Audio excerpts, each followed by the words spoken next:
So it's been about a year, but finally Michelle, aka Jaquelidor, on DeviantArt finally released the 7th chapter in the Becoming Unlimited series. Now, in case you guys don't know what Becoming Unlimited is, despite the many times I've talked about it here on my channel, I'll give you a quick summary. It focuses on a character named Isaac, who kind of shortens his name to Izzy at times, and that is sometimes more appropriate for when he wants to take on a kind of, I guess you could say, hermaphrodite-like form. Like basically, he's a female but with male, genitalia, to go along with the female frame is what I'm trying to say. So Isaac, Izzy, is the main focus of the story. And besides changing his name to Izzy when he goes into that, female form with male genitalia, if you get my drift,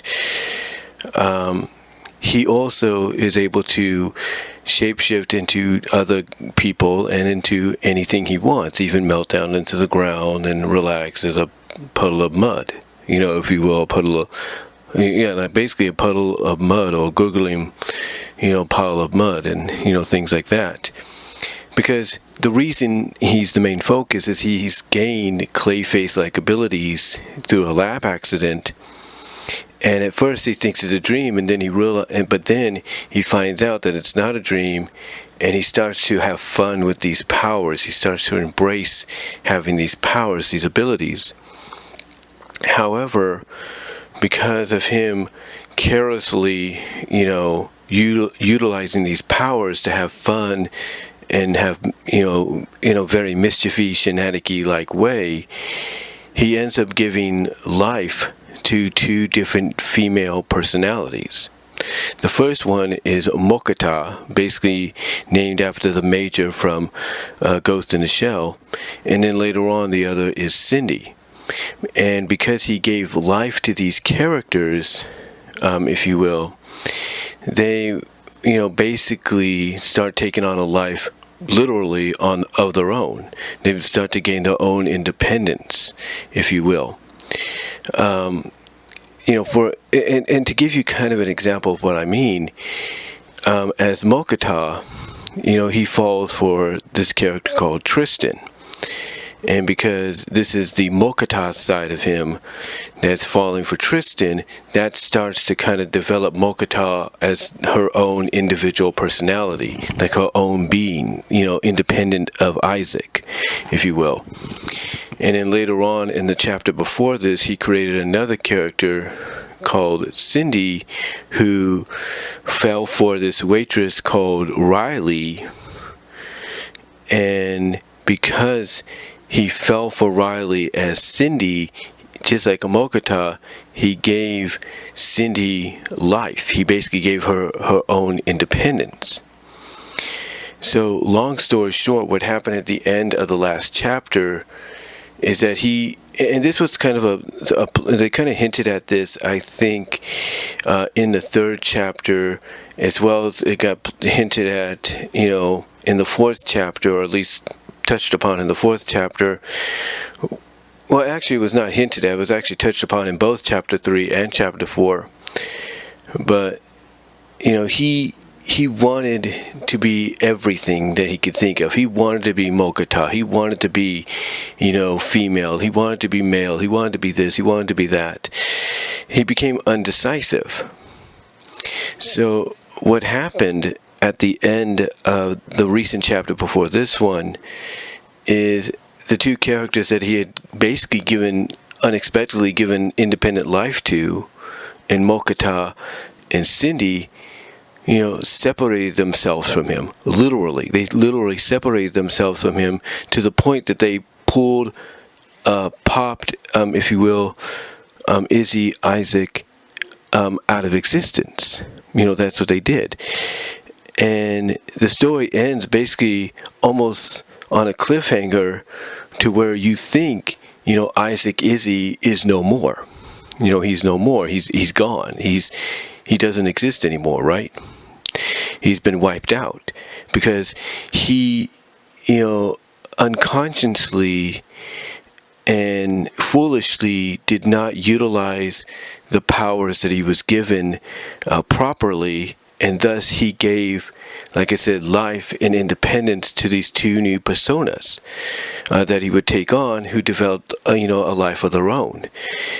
For example, if you go back to one of the 90s Batman cartoons, there's an episode where Clayface creates this individual personality separate from his own.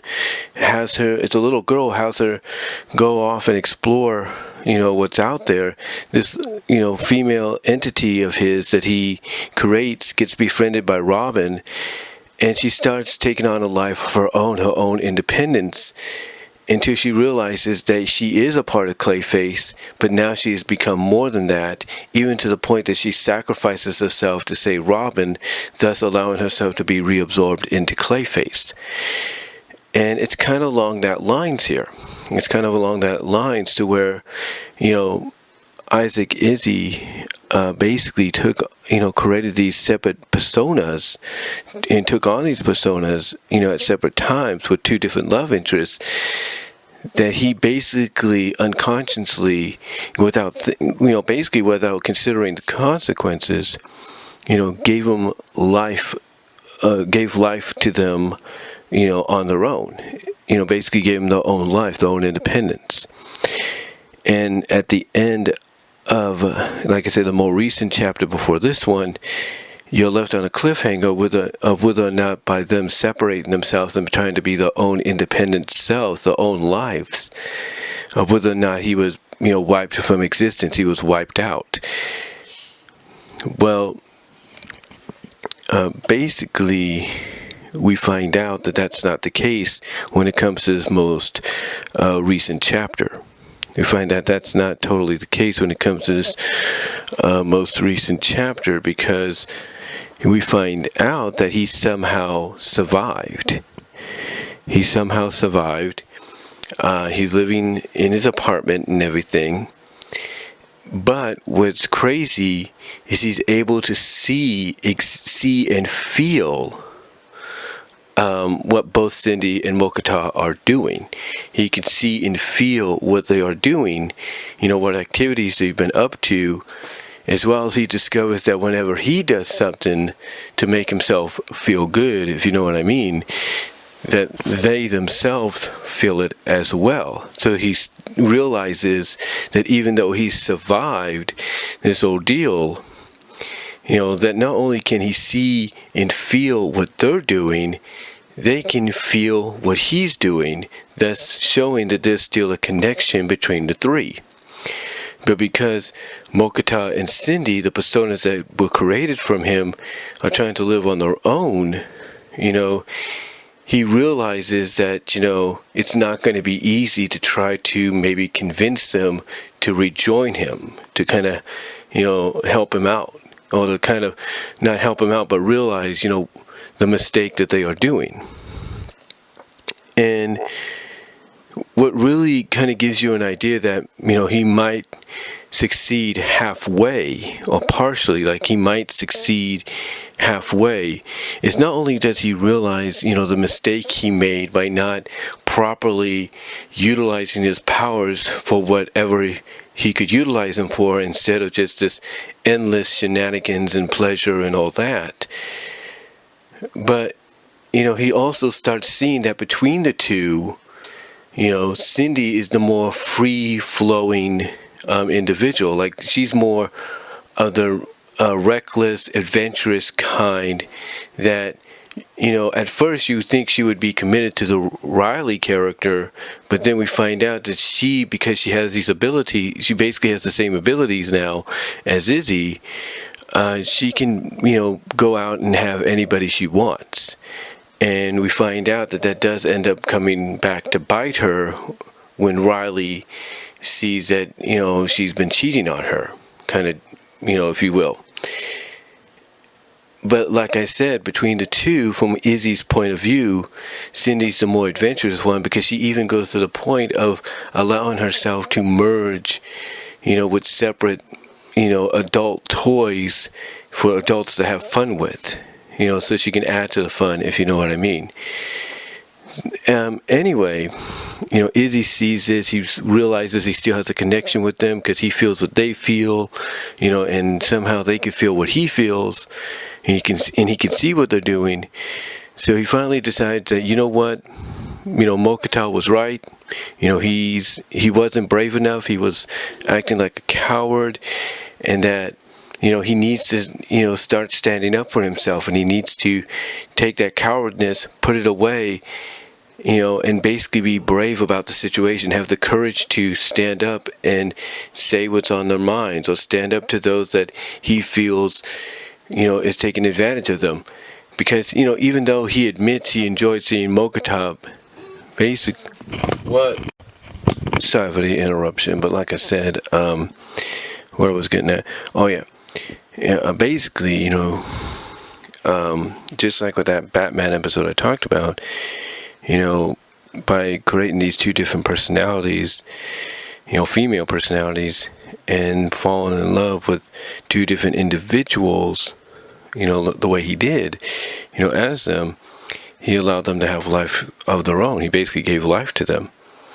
And as I was getting at, basically, out of the two, he could be, not out of the two, but between the two and him, he realized he still had a connection between all of them. Because basically he could feel what they were doing, and he could see what they were doing, and surprisingly, they could feel what he was doing. And he noticed this mostly with Cindy. And like I said, Cindy out of the two was the more adventurous. She would basically use her abilities to merge with certain adult toys to allow, to add, I should say, not allow, but to add to the fun that adults would have with those toys.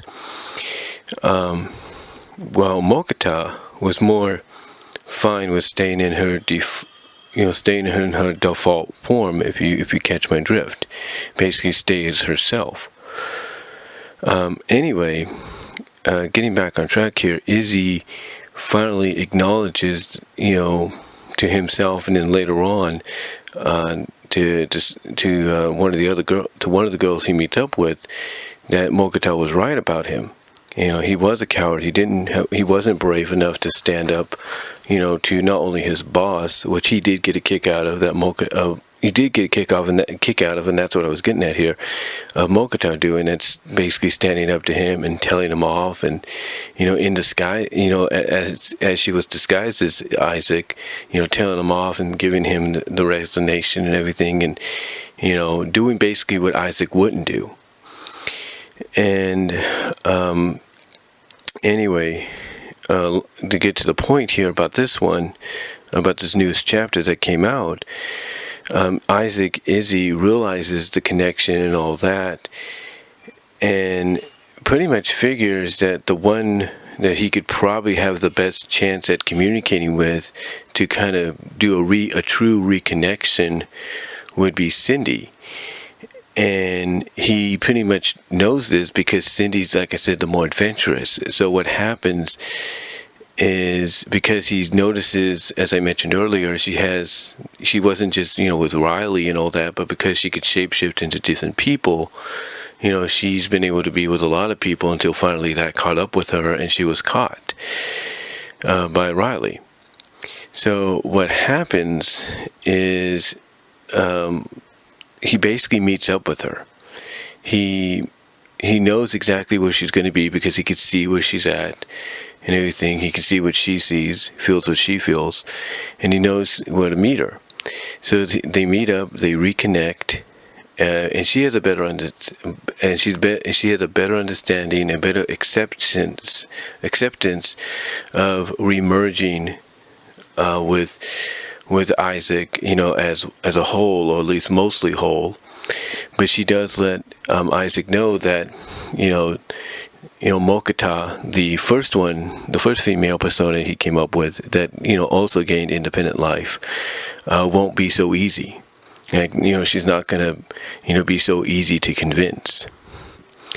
So, long story short, with the help of Isaac, she's able to apologize to Riley for what she did, and basically seldomly, bitterly, not bitterly, but seldomly and bittersweetly part from Riley. And then afterwards, they go off, in the form of a dove after jumping out a window and splatting onto the roof, as a muddy puddle until they reform as a dove. And Cindy, basically, because she's starting to finally be reabsorbed completely into Isaac, and she's thinking, okay, this is the end for me. I've had my fun. I'm going to be part of you. I'm not going to be around anymore. And Isaac assures her, oh, no, you'll still be around. You're always going to be part of me as I am a part of you. So basically, he's telling her, hey, I'll bring you out whenever I need to, or whenever you want to be brought out, I will bring you out, or I feel you need to be brought out, kind of thing. And she does. And, so basically they ask about what are they going to do with Mokata? What if she doesn't want to agree to rejoin? What if she wants to remain as her own person? And, Isaac assures Cindy that, if that's the case, then we'll just be someone new. Because, both of them realize that with Mokata, they're whole. But without her, they got to start anew. It's like they got to, become their own, new individual person. And he tells her, look, if we can't get Mokata to agree to rejoin us, then, we'll just do our own thing, become someone new, someone whole, and go from there. And it ends with him kind of looking at the positiveness of, beginning life anew, now that at least he's got part of himself back, even if they still have their own individual personality. But they, being Cindy, have a better understanding of, why they have to be whole with Isaac, if you will, in the long run. Overall, I will say that the seventh chapter in this, called Jealousy Unlimited, I thought was pretty good. Again, it was about a year in the making, because of a lot of the things that have gone down, personally for Michelle, and personally, physically for Michelle, from what we understand, as well as, of course, with all of us when it came to the COVID deal. But overall,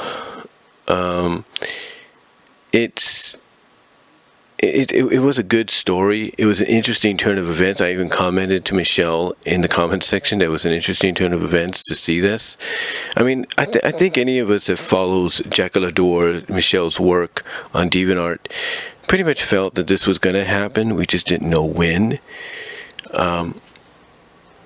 But overall, knowing or not knowing, it was good. It was pretty good. Now, the only question is, what will the next chapter, the next part, bring us in the Unlimited series? Because we know they have to encounter Mokata. And if, Isaac can feel what both of them felt, when he was separate from them, and now he has, Cindy back with him, you have to wonder, how is this going to affect Mokata? Will she know? Will she realize, hey, something happened? I mean, you would assume she does, because it seems she's the more stronger, independent one of the group. But basically, she's the more stronger, independent persona that was created. So we'll see what happens. But it is an interesting turn of events, and I do recommend checking out this series. If you haven't checked it out entirely, I think you'll enjoy it. And I got to give Michelle credit for really, bringing out this side of the story that some of us, like I said, expected, but some of us didn't expect. So we'll see what happens. But let me know what your thoughts are. Comment down below. Love to hear from each and every one of you. And I am out. And like the video, live chat in the premiere, comment below, and I am out.